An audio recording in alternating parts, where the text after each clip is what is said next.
Gender and consumer culture. To what extent has it changed? In the 21st century, a time where human rights and the Me Too movement has empowered thousands of women to speak up and demand to be heard for their injustice, there has been an explosion into the news and the internet of the woman's voice, and with this, a demand to change the narrative around the way that society view women. Taking a public stand against sexual abuse and harassment. Stop the violence! Stop the rape! There is a strong fight against sexism and misogyny and for equality. People are marching and protesting in the streets as they fight against what many view to be an inherent part of our capitalistic system. There is a clear sense of challenging the status quo that still includes gender pay gaps, racism, homophobia, and generally an unfairness in opportunities for women in comparison to men. This is a clear indication that the general public are expressing disappointment and anger towards the system that, through consumer culture, reinforces ideologies of gendered boundaries. We see advertisements aimed at men that objectify the female body and benefit from over-sexualizing females. This is a sign of inequalities in gender representation when we draw our attention to consumer culture and advertisement. I want to see if there has been any improvements within the advertisement industry and if through waves of feminism there has been a strong impact on changing gender representation. I will be drawing our attention to the 70s, 90s and 21st century waves of feminism to see a clear indication of change or lack of it. Within the first wave of feminism, women marched for the vote and wanted an inch of power, but to an extent they still accepted that their place was still at home, aka the private sphere, and that the man's place was out in the world, making change and making decisions. Women still focused their lives around marriage, children, and the domestics, staying in the kitchen and the bedroom. And when we take a look at the gender roles represented in advertisement throughout this time, there is a clear reflection of these ideologies. How can such a pretty wife make such bad coffee? I've set out a brand new, can't-miss, husband-pleasing coffee. One thing that really sticks out within advertisement in earlier years is the continual repetition of cis, white, straight stereotypes of family dynamics. We see a clear depiction of the ideal lifestyle, where distinct male and female roles are always framed in binary spheres, and the product themselves fit within this. So it was of no surprise that this wasn't pleasing women. They were left feeling very unsatisfied and feeling very trapped and limited, socially and politically. Because of this, women reacted to change in a very positive way, as it came with expanding this narrow, fixed idea on what a woman's life should look like. Just great. But can she still take care of you? Just fine, Mom, really. Within the second wave of feminism, women's lives had now been transformed by some advances in their working lives, politics, law, and medicine.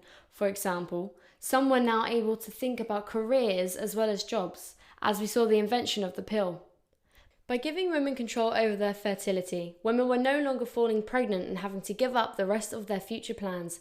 Instead, women, especially in America, started to study particular kinds of degrees such as law, medicine, dentistry, MBAs, which had previously been very masculine. Everyone started to marry later, even women who didn't use the pill. They were able to consider divorce in ways that would have scandalized their mothers and grandmothers of generations that came before them. This was a huge step for women's liberation. However, much of these advances were very limited and progress was pretty slow. Popular culture reflected a very highly sexist society still. This was clearly apparent in the growing consumer culture of the time, and a good example of this can be seen in advertisement. Whilst the media and the TV continued to present gender in these ways, some academic and social critiques continued to question these concepts. One such critique was the concept of the male gaze. The concept was first used by John Burgon in Ways of Looking, a series of films for the BBC in 1972. Although Burgon was exploring this concept via images, in a more traditional Western cultural aesthetic, by raising questions about hidden ideologies in visual images, it was essential for the development of the male gaze theory in other forms that we acknowledge in today's forms of media, as I focus on in advertisement. This concept later evolved into feminist film theory as the term male gaze, and this was introduced by scholar and filmmaker Laura Mulvey. Laura Mulvey and her theory of the male gaze was introduced by the works of Freud, and to this day is one of the most significant feminist film theory moments and has been of great influence since the mid-1970s. The gaze refers to how we look at visual representation. This includes advertisement, television programs, and cinema. The male gaze involves the sexual politics of the gaze and suggests a sexualized way of looking that empowers men and objectifies women. Within the male gaze, the female is visually positioned as the object of the heterosexual male desire. The audience have a reflection from the TV back at them that the concept of the right way to live is through these binaries of gender roles. Often, editors will highlight this with specific conceptions such as slow motion shots of the female. We follow the male gaze into the 90s. We see another wave of feminism where things became more individualistic as feminists came online in the late 1990s to early 2000s and reached a global audience with blogs and social media. They broadened their goals, focusing on abolishing gender roles, stereotypes, and expanding feminism to include women with diverse racial and cultural identities. The third wave of feminism was known as the Riot Girl. The Riot Girl was a subcultural movement that combined feminism, punk music, and politics. Based on hardcore punk rock, the movement created art, talked about rape, the patriarchy, sexuality, the female empowerment. It started chapters and supported and organised women in music in ways that had not been seen before. Some felt that things were looking up for women in the 90s. These were the daughters of the second wave of feminism. If you were to turn your TV on, you would find a different version of the 90s staring back at you. You might think, if anything, things have actually gotten worse. She's got style, she's got face. Now with Lux Shower Liquid. We saw a shift in consumerism and the market widened with the invention of the internet. This created another platform for advertisement, and there was now an opportunity to sell more products to men using the same sexist tricks of the past. Women were still used as sexualized objects attached to the product being sold. Messages such as, buy this deodorant, car, food, and all the girls will want to sleep with you. Laura Mulvey states that advertising uses and embodies the male gaze, fetishizing women's bodies in order to make a profit. Jane Kilburn. Advertising creates a cultural climate that validates false body images for women and legitimizes sexual violence. In the end, the 1990s didn't advance equality very much for women and girls. Rather, the decade was marked by a shocking, extreme effort to subordinate them. As women gained power or just showed up in public, society pushed back by reducing them to gruesome sexual fantasies and misogynistic stereotypes. Women's careers, clothes, bodies, and families were skewered. Nothing was off limits for women of the 90s, but the sexism continued into shows such as Sex and the City and other forms of media, where women were expected to be more concerned about their looks, gossip, and sex than they were to be viewed as independent and driven. What I've been reading in this great new book. It says that if you really want to get married, you shouldn't be spending so much time around dysfunctional single women. In 2004, this suggestive ad caused an outcry from Burger King's new Super Saver Incher sandwich that was a clear indication to oral sex. What's more is it later became clear that the model being used in the poster had no idea what her image was going to be used for. In 2014, McDonald's came under fire for literally comparing women to food in the UK for this poster of their French fries. Needless to say, their campaign was short-lived. 2021, the ban of sexist advertisement. Have things finally started to improve? We spend more time now than ever on our digital devices, TV, laptop, phone screens, and with a more connected sphere, there are numerous opportunities with a platform to speak up and stand up for justice and instigate change. This is where we saw the fourth wave of feminism. The fourth wave feminism is a feminist movement that began around 2012 and is characterized by a focus on the empowerment of women, the use of the internet tools, and intersectionality. Equal opportunity sought for girls and women should expand also to boys and men to overcome gender norms, for example by expressing emotions and feelings freely. This wave included the expansion of the white women's struggle to the woman of colour, a new openness to gay rights, the rise of queer theory, the revolution of feminist fashion choices and sex-positive feminism, and the expansion on academic women's study to other groups defined by gender, such as masculinity or trans studies. It seems there is a resurgence of the fight against sexism now, although adverts are still being made with sexist comments and stereotypes. Some of the worst offenders encourage controversy and are equally taken down. But some say that the main problem is that there are not enough women in the drawing board stages of advertisement, and thus there is still not enough of a female's perspective to point out the blatant, obvious sexism that we see sometimes in advertisement today. Yet we do see some adverts attempt to challenge the stereotypes of gender roles. With the modern day feminist movement, there is definitely a pressure that comes with a louder voice. Adverts are more aware of their audience's needs, that people want fair pay for the worker, makeup that hasn't been used on animals, true representation of gender roles, and generally a more forward-thinking, progressive society reflected back at them. Let's take a look at some adverts that have modernised their campaigns. Heineken released a new, more gender-fluid advert with the slogan, "Men drink cocktails too."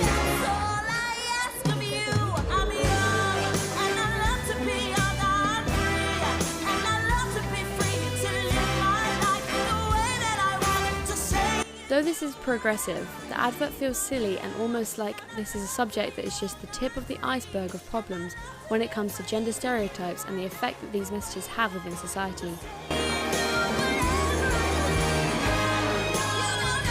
Should we really have to explain that any gender can order any drink? It seems ridiculous that this is a trendy, hip ad pushing the boundaries, when in reality, it is slightly devastating that we haven't gotten past even the drink you order at a bar. The question here that is also worthy of noting is, if a company is advertising in an ethical, non-sexist way, how much of this is genuinely based on the company's beliefs in these views at their core, opposed to the company being aware that this is what the consumer needs/wants to hear in order for them to purchase the product and thus for the company to make money. And if we take a quick look at the history of Heineken's advertisements, we'd see the opposite is reflected in their adverts. Therefore, strengthening the idea that Heineken have done this to be trendy. For too long, it has been normalised for men to have sexual desire over women, and for the female to have no say in their own sexuality within advertisement. So has the fourth wave of feminism had any effect at all on consumer culture? Indeed it has. In the liberation of females taking ownerships of their bodies in terms of breastfeeding and menstruation adverts. NBC agreed to air their ad focused on breastfeeding during the Golden Globes. I can't believe it's taken this long, honestly. Yeah, it'll be the first breastfeeding ad to ever air on network television, and we can show it to you right now. You've got this. Latch. And oh god, unlatch. And plug. And good moms should know how to do this. And am I a bad mom if I stop now? And my doctor said cabbage. And do I love my baby? And cluster feeding. So much milk. Not enough milk. And what even is enough milk? And flatten the nipple. And I just want to feed my baby. Yes! It needs to be. I mean, I made a breastfeeding product because this is something that a lot of women go through. It should be normalized. This is nothing to be ashamed of. This is something that should be celebrated. It's natural, it's nature. And I think that it being pulled off and not being able to air was a huge mistake. And I think that now having it be on the Golden Globes is exactly where it should be. And I'm really proud of Freedom Mamas. We're friends with them. I think it's just fantastic. Yeah, I agree with you, Cheryl. We got to normalize breastfeeding. It's really messed up that we only allow breasts to be in media when it's sexualized, which is not even the intended purpose of that body part. These are powerful adverts within the 21st century, because these examples of women owning their bodies would have been near impossible to appear in the media, be that on TV or in magazines, in earlier times. So this is a definite development and a positive change for females. So it's clear there has been a certain shift in the advertisement reaching the consumer's more ethical needs. As great as these small steps are, we can't ignore the fact that if you were to turn the channel over in the same year, 2020, we saw the ban of KFC's new Singer popcorn box. after consumers deemed it highly inappropriate for consciously allowing the message "boys will be boys" to excuse sexist behaviour, proving that the over-sexualisation of the female body is still being used today to sell products.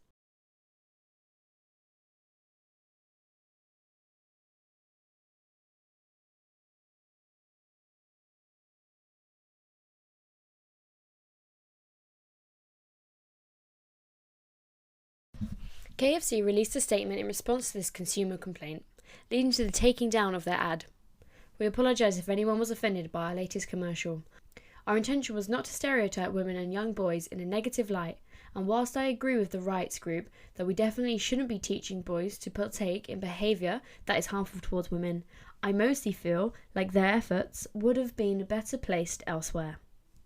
With this reply, and a clear ignorance to see the deeper problem that these kind of ads carry, comes the theory again of the male gaze. Within cinematic narrative, the male gaze has three perspectives. Firstly, that of the man behind the camera, the male viewer. Secondly, that of the male character within the film's cinematic representation. And thirdly, that of the spectator gazing at the image. And although this is a theory that first was coined through the lens of cinematic layout, there are identical findings in the advertisement and media, especially if we look at these three factors. We see these exact concepts in the now banned 2020 KFC Singer Burger advert. So, it is clear that there are deep rules and concepts that the media churn over and over again, and we have seen this over the years in my examples. There have been improvements for women's rights, and we are seeing more women have a seat at the table. And we hear a lot of conversation that things seem to be getting better, and there seems to be change happening, and it can appear that way if you think of it in terms of the extreme. From women not having the right to vote just 40 years ago, to now being able to have careers and control over their sexuality. Through each new wave of feminism, we see there is a shadow of sexism that bleeds into the next, and this is clear in advertisement. There is still a battle for equality that is deeper than just gender equality. The Me Too movement was used by more than 4.7 million people and had 12 million posts during the first 24 hours. If we had truly evolved, even the forward-thinking ads wouldn't be of any interest to comment on in the first place. There wouldn't be this pat-on-the-back mentality when an ad finally shows gender roles expressed in a more realistic manner. So it appears that unfortunately, as it stands, the battle continues and the marches continue. We will most likely see more waves of feminism to come that evolve with the advancements of technology in the future that again reinforce past demands for equality and use newer ways to tackle injustice. And hopefully one day that will be enough to create equality for all.